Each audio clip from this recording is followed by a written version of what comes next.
Detail area plan ড্যাব বাস্তবায়ন স্থগিত করার দাবি জানিয়েছে বাংলাদেশ স্থপতি ইনস্টিটিউট। সকালে জাতীয় প্রেস ক্লাবে এক সংবাদ সম্মেলনে এই দাবি জানানো হয়। ড্যাবের নকশা অনুমোদনে দুর্নীতি হয়েছে অভিযোগ করে স্থপতি ইনস্টিটিউটের নেতারা বলেন, একটি নিরপেক্ষ তদন্ত করে বিল, খাল, নদী ভরাটকারীদের বিরুদ্ধে কঠোর ব্যবস্থা নিতে হবে। প্রিয় নম্বর সেট করে বিকাশে সেন্ড মানি করুন ফ্রি। ড্যাব প্রণয়নে অস্বচ্ছতা রয়েছে বলে অভিযোগ তাদের।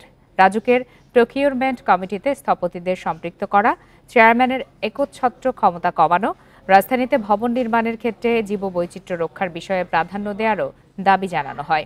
এছাড়া সীমানা প্রাচীর অপসারণ করে গণভবনকে জুলাই গণঅভ্যুত্থানের জাদুঘর এবং সংস্কৃতি কেন্দ্র হিসাবে নির্মাণের দাবি তুলে ধরা হয় সংবাদ সম্মেলনে।